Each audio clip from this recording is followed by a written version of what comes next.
Parfois dans la diaspora, nous sommes comme ce stylo qui a besoin de travail, qui a besoin de regarder dans son miroir et pour comprendre pourquoi parfois nous ne sommes pas retenus à certains endroits. Je te souhaite donc, avec le personal branding, de devenir comme ce stylo, chic, crème de la crème, qui peut même un jour changer de classe sociale. Connaissez-vous la meilleure méthode pour se réinventer et prendre sa place à l'étranger? Dans cette vidéo, nous allons parler du personal branding. En avez-vous entendu parler? Je vais commencer par dire qu'il y a un niveau d'humilité qui ne touche pas les gens. Et il y a une mauvaise humilité qui vous rend pauvre. Quand vous commencez à travailler sur vous, vous gagnez en estime de soi, confiance en soi et même en amour de soi. Ce qui fait qu'on catégorise certaines personnes comme arrogantes. Le personal branding, quant à lui, vous aidera à déconstruire ce qui est limitant, ce qui est négatif, afin de construire la meilleure version de vous. Alors, essayons de définir le personal branding. Il y a des personnes qui limitent cet exercice à changer son régime alimentaire, se donner une nouvelle routine matinale, acheter une meilleure marque de voiture ou une nouvelle garde-robe. C'est plus profond que ça. Imaginez un produit qu'on décide de placer sur le marché. On va travailler sur ce produit, on va faire son branding et on va choisir de le présenter en tête de gondole, c'est-à-dire on choisit pour lui un positionnement premium. Cela a la capacité d'attirer vers lui une certaine élite qui a un pouvoir d'achat important. Pour faciliter la définition du personal branding, on va dire que c'est cet exercice qui nous aide à travailler sur notre identité afin de devenir la meilleure version de nous. Cela va nous aider à atteindre un positionnement excellent dans la vie. Et c'est ce que chacun de nous recherche. Regardez ces deux stylos. Si je vous demande de choisir un pour votre directeur général, lequel choisirez-vous? Je sais, celui-ci. Pourquoi? Parce qu'il a une qualité technique et esthétique qui va bien le représenter.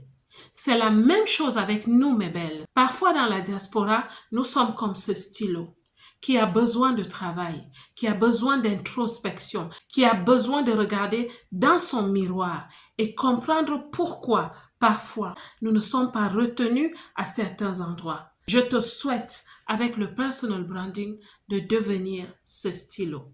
Chic, crème de la crème, femme élite, qui peut même un jour changer de classe sociale et économique. Dans la diaspora, bien nombre de femmes ont du mal à sortir de l'eau afin de sortir du lot. Ça veut dire que c'est des femmes qui, année après année, supportent la lourdeur et la charge de certains métiers. Nous avons tous fait des petits boulots en arrivant.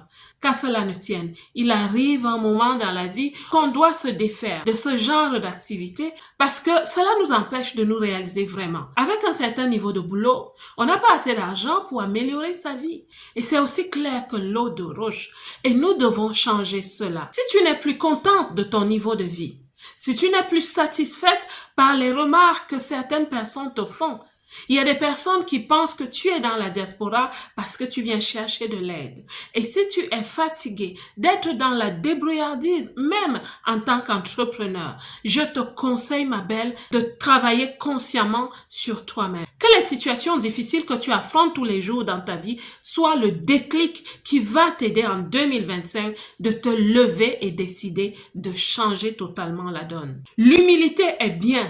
Mais l'humilité dans la grandeur l'est encore mieux. Et tu ne peux changer ta situation et atteindre la grandeur que quand tu fais un travail interne sur toi, où tu commences à travailler sur tes valeurs. Tu commences même à les questionner. Ça veut dire que à l'intérieur de toi, ton algorithme général commence à changer. Et quand je parle d'algorithme, je parle simplement de ton atmosphère intérieure, ta façon de voir la vie, ta façon de percevoir la richesse, la grandeur, la carrière, ta façon de regarder à l'argent. Es-tu une personne qui critique ceux qui réussissent? Les leaders, les dirigeants en entreprise. Est-ce que tu fais partie de ces groupes qui les regardent de loin en se disant « voilà les voleurs ». Ton mindset va te montrer le miroir de ta vie. Parce que quand tu regardes à ta vie est vraiment le reflet de la personne que tu es à l'intérieur. Et avec le personal branding, ma belle, tu vas travailler sur ton état d'esprit, ton système de pensée. Parce que la réussite se décide dans ton subconscient. Ce que tu crois être bon et vrai dans ton subconscient va se manifester dans ta vie. Travailler sur toi va donc t'aider à générer en toi-même une énergie, une vibration plus lumineuse et optimiste. Ce n'est qu'à partir de l'intérieur de toi que tu vas commencer à créer de belles choses à l'extérieur. Quand tu changes ton système de pensée par rapport à la vie, au travail, quand tu deviens une personne avec des valeurs, tu commences à considérer, à t'interroger sur toi-même, tes choix, les décisions que tu prends. Travailler à faire bouger les algorithmes de ton cerveau. Ça veut dire tes neurones. Quand tu commences à leur donner un message positif, optimiste, proactif, je t'assure, ma belle, tu seras recruté dans ces grandes boîtes où tu souhaites travailler parce que tu as aussi compris que quand tu travailles dans certaines boîtes, tu gagnes mieux, ta vie change, tu réalises de grands projets. C'est ça le but ultime, transformer ta vie. Tu ne vas transformer ta vie que quand tu as une transformation interne et tu peux le faire avec l'exercice qu'on appelle le personal branding, le personal design. Comme un design, un meuble. Il y a des meubles de basse classe et il y a des meubles de haute classe. Tu choisis quel type d'instrument que tu souhaites être. Parce que dans la vie, on n'est pas le résultat de ce qu'on veut, de ce qu'on souhaite. Oh, j'ai fait mes résolutions en début d'année, alors ça va se manifester. Non. En fait, on est le résultat de ce qu'on est vraiment à l'intérieur, de ce que son subconscient sait de nous. Et si notre subconscient sait que nous sommes des personnes de grandeur, nous allons manifester la grandeur. Et c'est pour ça que nous devons d'abord changer notre état d'esprit. Savez-vous qu'il y a un moment dans la vie où les mauvaises personnes commencent à s'éloigner de vous? Savez-vous qu'il y a un moment dans la vie où on se lève un matin et on se dit, mais à quoi ressemblent mes draps, ma literie, ma chambre, ma maison, mon couvert, les plats dans lesquels je mange, ça ne va plus. Mais belle, ce moment arrive quand tu connais cette transformation intérieure. La richesse commence à se manifester. Il y a des personnes qui disent, j'ai eu un miracle. Parfois, c'est pas un miracle. C'est simplement la somme des petites bonnes choses, des petites bonnes décisions que tu as prises pour faire avancer ta vie. Il y a une parole qui dit, je souhaite que tu prospères comme ton âme prospère. En fait, la prospérité extérieure dépend de ce qui se passe à l'intérieur. Plus tu prospères à l'intérieur, plus tu deviens une belle personne à l'extérieur, il n'y a pas de choix. Tu vas commencer à produire de belles choses à l'extérieur. Quand tu fais la paix avec l'argent à l'intérieur de toi, tu te débarrasses de certaines pensées limitantes.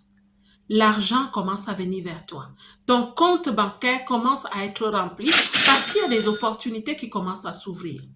Quand tu travailles sur la confiance en toi, estime de toi, l'amour de toi, tu verras, tu commenceras à attirer des boulots à 6 chiffres. Ça veut dire que tu commenceras à gagner grand. Le travail que tu fais sur toi te prépare à devenir une personne transcendante, une personne exponentielle qui commence à faire de grandes choses. Quand on regarde aux personnes comme les Obama, Oprah Winfrey, pour ne citer que cela, je pourrais te parler de Beyoncé et tout le reste. Ma belle, c'est des personnes qui travaillent sur elles. Elles s'entourent des coachs de différentes spécialités afin de devenir ces personnes qu'on admire. Il y a un travail derrière. Le tout premier travail, c'est toi-même. Avant d'aller gérer multiples projets, sois ton premier projet. La belle diaspora, j'espère que cette vidéo t'a parlé. Surtout que tu prendras la décision de t'inscrire à la formation dont je t'ai parlé. Je t'en parlerai encore et encore jusqu'à ce que je partage le lien où tu pourras prendre ta place. La belle diaspora, vous savez que je vous aime. Que Dieu vous bénisse abondamment aujourd'hui et toute l'année 2025 et toujours.